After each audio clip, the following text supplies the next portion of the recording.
नमस्कार, this is Ravinath, lecturer electrical from GPC Sirohi. आज हम बात करेंगे अनसिमेट्रिकल फॉल्ट एनालिसिस के बारे में। इसके पहले हमने वीडियो बनाए हैं सिमेट्रिकल फॉल्ट और उसकी कैलकुलेशन के बारे में वीडियो बनाए हैं। तो ये है हमारा अनसिमेट्रिकल फॉल्ट। अनसिमेट्रिकल फॉल्ट होता क्या है? ये फॉल्ट होता है the fault in which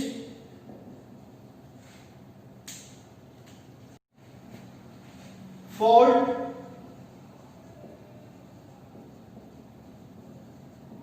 currents in different phases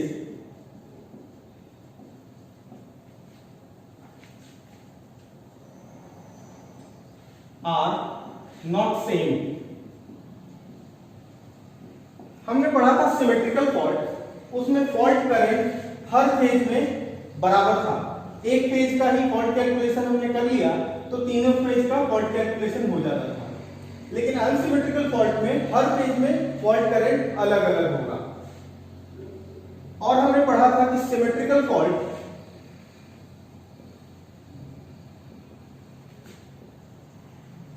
rare होता है, बहुत कम होता है, लेकिन होता है तो सर्किट ब्रेकर पे सबसे ज्यादा ड्यूटी देता है। अनसिमेट्रिकल फॉल्ट की बात करें,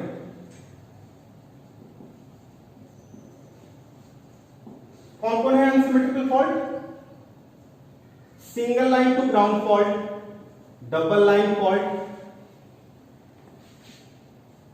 double line to ground fault, ये सारे फॉल्ट हैं अनसिमेट्रिकल फॉल्ट और ये सबसे ज्यादा फ्रीक्वेंट है। Unsymmetrical faults are very frequent.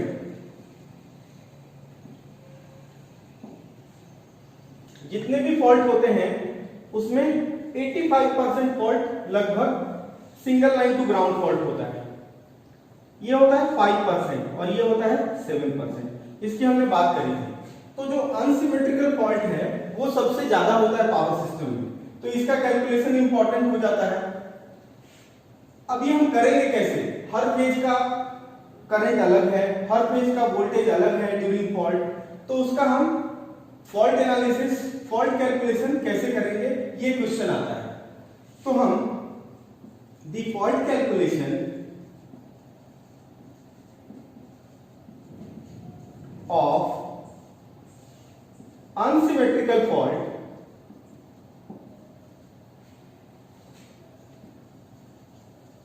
is carried out with the help of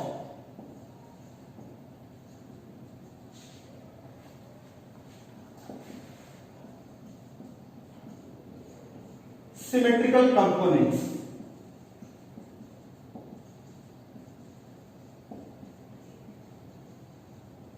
मतलब कि हर फेज में अलग अलग करंट होता है ड्यूरिंग फॉल्ट, तो उसको एनालाइज करने के लिए, फॉल्ट को कैलकुलेट करने के लिए एक नया टूल हम इजाद करते हैं जिसका नाम है सिमेट्रिकल कंपोनेंट। अब इस सिमेट्रिकल कंपोनेंट की सहायता से हम अनसिमेट्रिकल फॉल्ट को कैलकुलेट करेंगे। ये सिमेट्रिकल कंपोनेंट होता क्या है?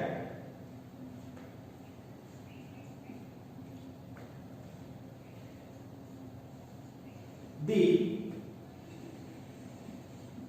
unbalanced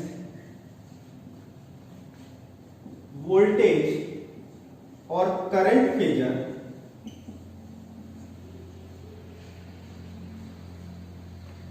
VA VBC करंट हो गया, IA IB और IC तीनों फेज के करंट और तीनों फेज के वोल्टेज अनसिमेट्रिकल फॉल्ट में अलग अलग है, बराबर नहीं है। तो unsymmetrical voltage and current phasor is resolved into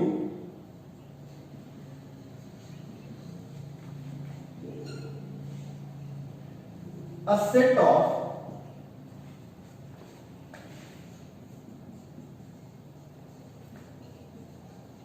three phasors. मतलब जो voltage during fault voltage phasor है तीनों फेज का, उसको हम ब्रेक कर लेंगे 3 फेजर में, और वो तीनों फेजर होगा resolve into a set of 3 phasor which are, ये जो 3 फेजर है इसी को हम बोलेंगे सिमेट्रिकल कंपोनेंट। अब ये देखेंगे कैसे हम रिजॉल्व करेंगे, ये हम पिक्चर ड्रॉ करके देखेंगे।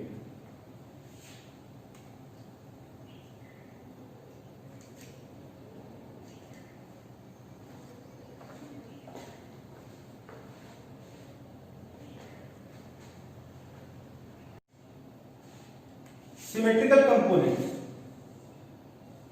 Symmetrical components are a convenient tool for the analysis of the unsymmetrical fault.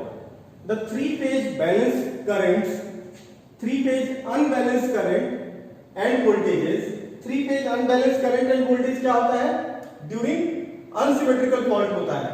तो इसको हम ट्रांसफॉर्म कर देंगे a set of balanced current and voltage के फेजर में, जिसको हम सिमेट्रिकल कंपोनेंट कहेंगे।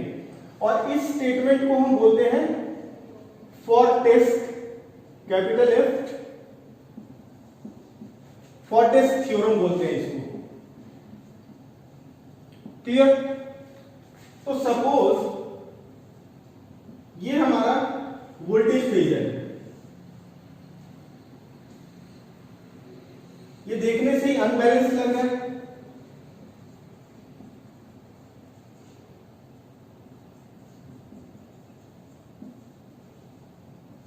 तो इसको हम कन्वर्ट कर देंगे किसमें? अ सेट ऑफ 3 फेजर में। तो पहले हम फेजर के बारे में जान लेते हैं।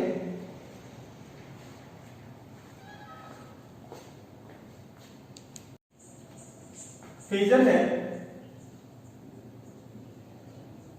Positive sequence component,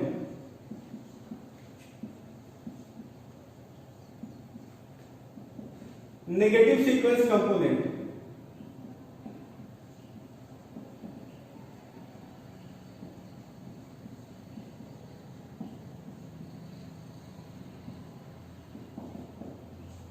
zero sequence component.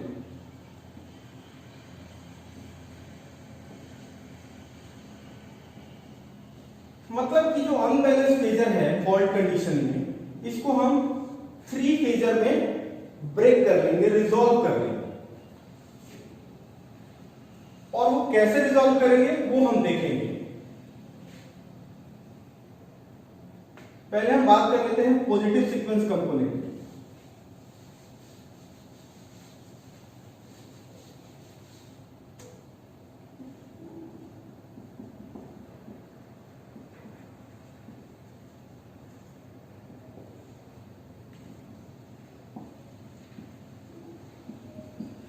तो पॉजिटिव सीक्वेंस कंपोनेंट एक ऐसा फेजर का सेट है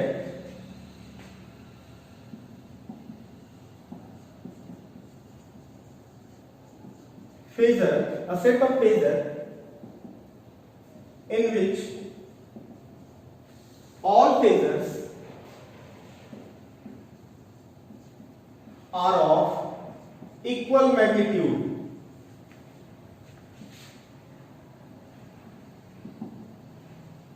and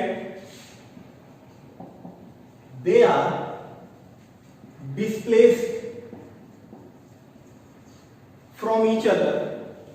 ये इक्वल मैग्नीट्यूड के हैं और एक दूसरे से डिस्प्लेस्ड हैं कितने डिग्री से? 120 डिग्री से डिस्प्लेस्ड हैं, और साथ के साथ they are rotating in the same direction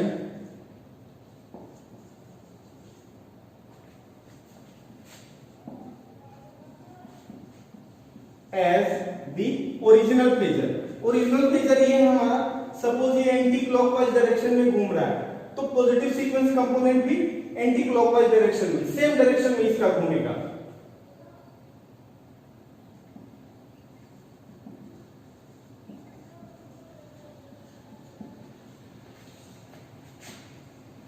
अभी इसको हम ड्रॉ करके भी देखेंगे। लगे हाथ हम नेगेटिव सीक्वेंस कंपोनेंट को भी लिख लेते हैं।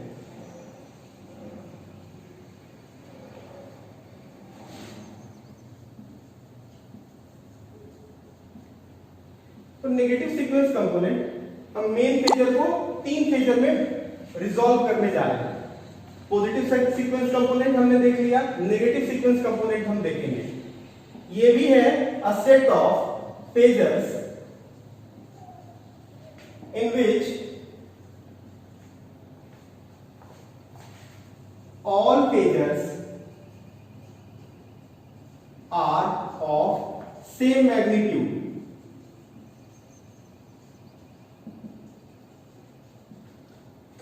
नेगेटिव सीक्वेंस कंपोनेंट के सारे फेजर सेम मैग्नीट्यूड के हैं and they are displaced from each other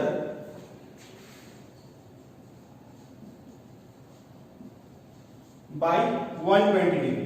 ये भी 120 से एक दूसरे से अलग है, लेकिन ये रोटेट हो रहे हैं। They rotate in opposite direction.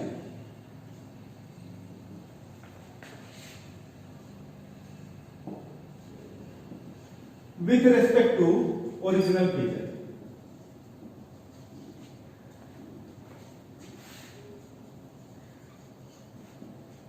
Clear? मतलब कि ये पॉजिटिव, ये ओरिजिनल फेजर का डायरेक्शन है, तो पॉजिटिव सीक्वेंस कंपोनेंट का ये डायरेक्शन होगा, नेगेटिव सीक्वेंस कंपोनेंट का डायरेक्शन ये होगा। अब जीरो सीक्वेंस कंपोनेंट को देख लेते हैं। जो सेट ऑफ फेजर था उसको हम बोलते हैं positive sequence component, negative sequence component and zero sequence component.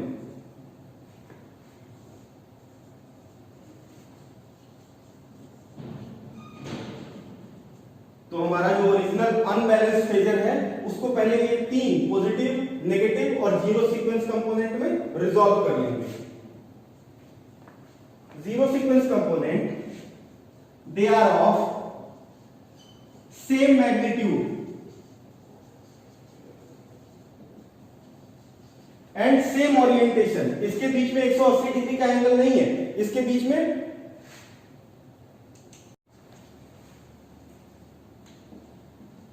इनके बीच 0 डिग्री का एंगल है।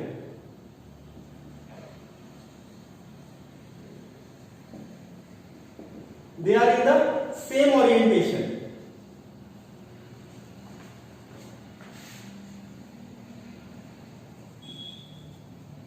मतलब कि जीरो सीक्वेंस कंपोनेंट 3 है तो तीनों के बीच 120 डिग्री का डिस्प्लेसमेंट नहीं है, 0 डिग्री का डिस्प्लेसमेंट है। ये हम फिगर के हेल्प से देख लेते हैं।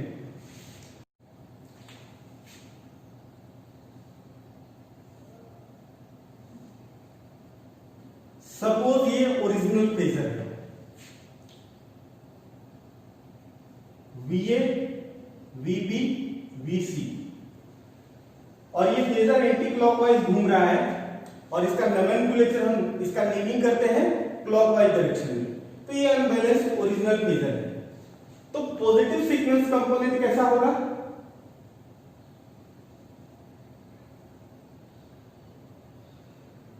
पॉजिटिव सीक्वेंस कंपोनेंट्स जो होंगे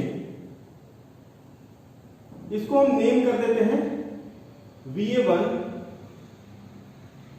VB1, VC1, और ये इसके जो घूमने का डायरेक्शन होगा वो सेम ओरिजिनल अनबैलेंस्ड फेजर के जैसा होगा।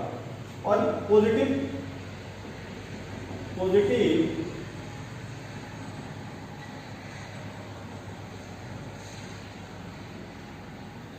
सीक्वेंस कंपोनेंट्स जो तीनों कंपोनेंट हैं वो एक दूसरे से 120 डिग्री अपार्ट हैं और तीनों का मैग्नीट्यूड सेम है, आपस में सेम है, और ये ओरिजिनल फेजर के सेम डायरेक्शन में घूम रहे हैं। तो ये हो गया पॉजिटिव सीक्वेंस कंपोनेंट। इसको हम लिखने का जो सबस्क्रिप्ट लगा रहे हैं वो 1 लगा रहे हैं, स्टैंडर्ड 1 ही लगाते हैं। नेगेटिव सीक्वेंस कंपोनेंट कैसा होगा?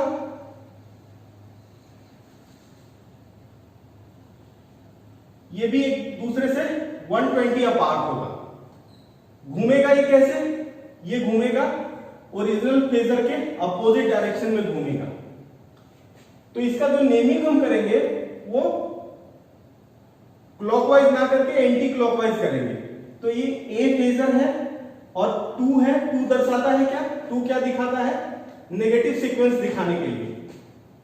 तो अब इसको क्लॉकवाइज नेमिंग नहीं करेंगे, VB2 हम एंटी क्लॉकवाइज नेमिंग करेंगे क्योंकि ये नेगेटिव सीक्वेंस कंपोनेंट है, ओरिजिनल फेजर के अपोजिट डायरेक्शन में घूम रहा है। VC2 तो आपको समझ में आ गया होगा, 1 फॉर पॉजिटिव सीक्वेंस कंपोनेंट और 2 for negative sequence component.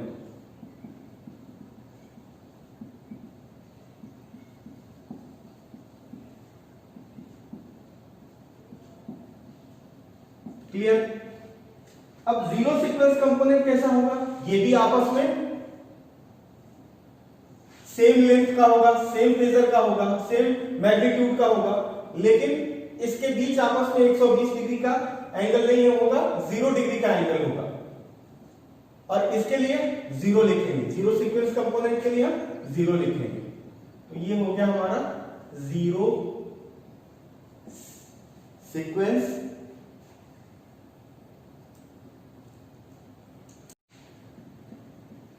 Component.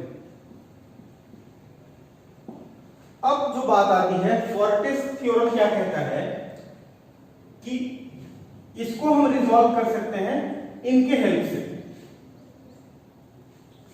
या फिर इनके हेल्प से हम अनबैलेंस्ड फेजर को लिख सकते हैं। तो सपोज हमारे पास वोल्टेज फेजर है VA, VB और VC। ये VA, VB, VC है, ये ओरिजिनल फेजर है। ये ओरिजिनल फेजर अनबैलेंस्ड है, तो इसको हमें लिखना है, ये जो तीनों हो गया वो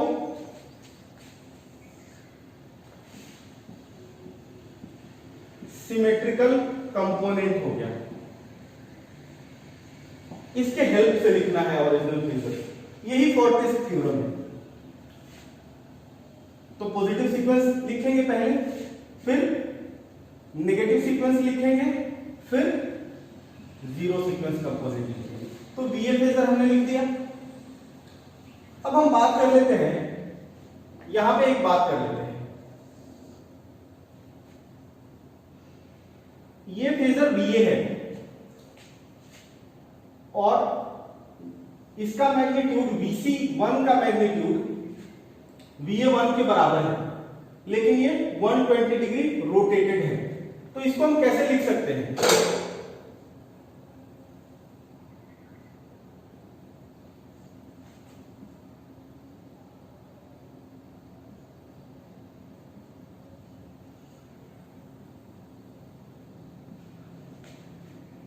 VC1 को और VB1 को लिखना है VA1 की के, इसको हम पहले ऐसे समझते हैं।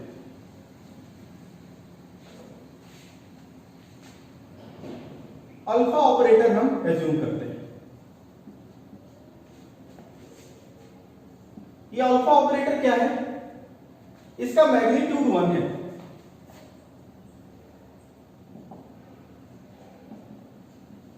मतलब किसी चीज में ये मल्टीप्लाई हो जाएगा तो उसका मैग्नीट्यूड चेंज नहीं होगा। इसका एंगल कितना है? इसका एंगल है 120 डिग्री। मतलब कि हम VA1 में अल्फा को मल्टीप्लाई कर देंगे तो मैग्नीट्यूड VA1 का चेंज नहीं होगा और ये 120 डिग्री रोटेट हो जाएगा। इसका ये मतलब होगा कि VC1 हमें लिखना है तो अल्फा से मल्टीप्लाई कर दिया किसको? VA1। उसी तरह से अल्फा स्क्वायर से मल्टीप्लाई कर दिया VA1 को, VA1 एंगल 120 डिग्री। उसी तरह से VB1 लिखना है तो एक बार अल्फा से मल्टीप्लाई किया, एक बार और कर दिया, तो ये क्या हो गया? VB1 हो गया। इसका मतलब कि VC1 is equal to VA1 120 degree, VB1 is equal to alpha square VA1। उसी तरह से हमें नेगेटिव सीक्वेंस कंपोनेंट में लिखना है। VA2 के हेल्प से हम VB2 और VC2 को लिखेंगे। तो हम चालू कर देते हैं लिखना VB2 को। VB2 क्या है? सिंपली अल्फा डिग्री से गुना कर देंगे, अल्फा VA2, और VC2 क्या है? Alpha square VA2। क्लियर? तो अल्फा ऑपरेटर के हेल्प से, अल्फा ऑपरेटर क्या है? एक ऐसा ऑपरेटर है जिसका मैग्नीट्यूड 1 है और उसका एंगल कितना है? 120 डिग्री है। एक बार अल्फा से मल्टीप्लाई करेंगे तो मैग्नीट्यूड में कोई चेंज नहीं होगा, एंगल 120 डिग्री से फेजर घूम जाएगा। अल्फा स्क्वायर से मल्टीप्लाई कर देंगे तो फेजर 240 डिग्री से घूम जाएगा। अब हम इसको लिख सकते हैं। अब जो मेन फोर्टेस थ्योरम था उसको अप्लाई कर सकते हैं। VB फेजर क्या होगा? ये होगा VB1 प्लस, यहां पे A2 है, ध्यान दीजिएगा। A फेजर को हम लिखेंगे VA1, VA2, VA0। तो उसी तरह से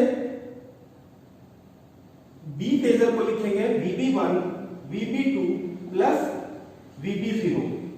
यहां हम बता दें कि VA1, VB2, VA0, VB0 और VC0 एक ही बात है, कुछ भी लिख लीजिए। तो यहां VB0 को हम सिंपली लिख देते हैं VA0। अब हमारे पास आ गया VB1, VB2,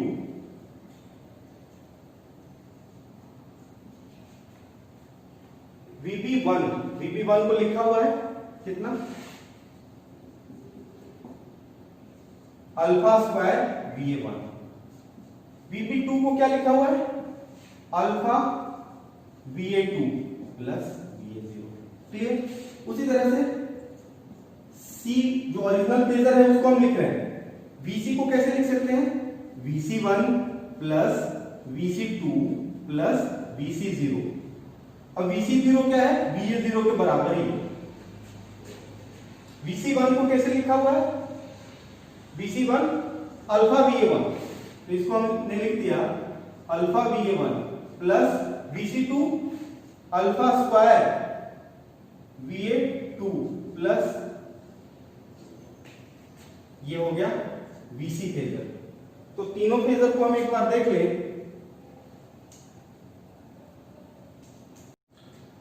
तो ये हमारे पास ओरिजिनल फेजर है अनबैलेंस्ड। इसको सिमेट्रिकल कंपोनेंट में लिखना है तो VA को लिखेंगे VA का पॉजिटिव सीक्वेंस कंपोनेंट, VA का नेगेटिव सीक्वेंस कंपोनेंट और VA का जीरो सीक्वेंस कंपोनेंट। उसी तरह से B, तो B को हमने कैसे लिखा था?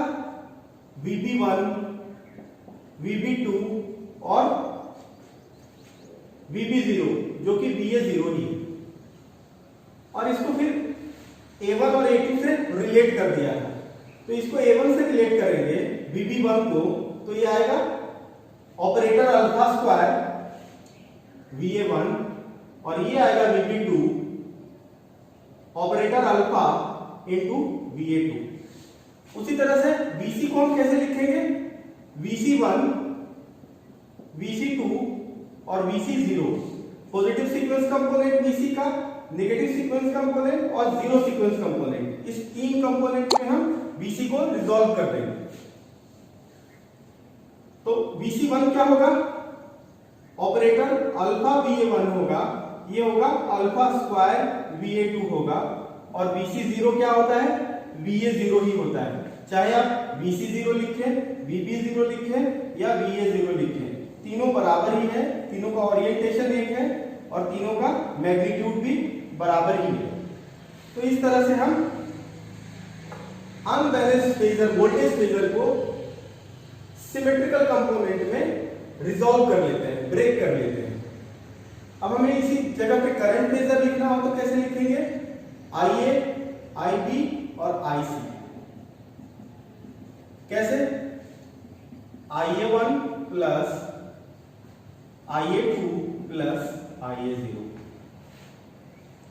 Alpha square IA1 plus alpha IA2 plus IA0, alpha IA1 plus alpha square IA2 plus IA0। तो इस तरह से हम अनसिमेट्रिकल फॉल्ट में जो अनबैलेंस्ड वोल्टेज या करंट फेजर है उसको सिमेट्रिकल कंपोनेंट में रिजॉल्व कर लेते हैं, जिससे हमें फॉल्ट कैलकुलेशन में कन्वीनियंस होता है, आसानी होता है। इसको हम वेक्टर फॉर्म में भी लिख सकते हैं। कैसे लिख सकते हैं वेक्टर फॉर्म में?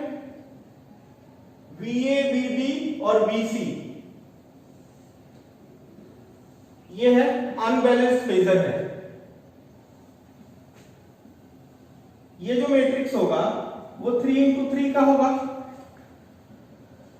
और ये है सिमेट्रिकल कंपोनेंट। क्या? VA1, VA2 और VA0 positive sequence component voltage का, नेगेटिव सीक्वेंस कंपोनेंट और जीरो सीक्वेंस कंपोनेंट। इसको मल्टीप्लाई करेंगे तो यहां पे ये आएगा, सेम तो लिखा हुआ है जो फर्स्ट रो है वो, तो ये 1 1 1 आ जाएगा और यहां पे क्या आ जाएगा? अल्फा स्क्वायर अल्फा और ये 1, यहां पे अल्फा अल्फा स्क्वायर और 1। तो इस तरह से ये इक्वेशन लिखे या ये इक्वेशन लिखे, ये मैट्रिक्स के फॉर्म में है, इसको हम इस तरह से भी लिख सकते हैं। ऐसे इस तरह से भी लिख सकते हैं, ये वोल्टेज फेजर है इक्वल टू इस मैट्रिक्स को हम ए मैट्रिक्स लिख दिया और सिमेट्रिकल जो कंपोनेंट है उसको हम लिखा 1 2 3 सॉरी 1 2 0। तो इस तरह से भी लिख सकते हैं। और ये जो ए मैट्रिक्स है इसको हम बोलते हैं symmetrical component matrix.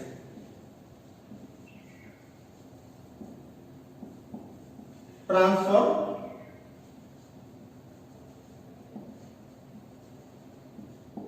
Symmetrical component transformation matrix.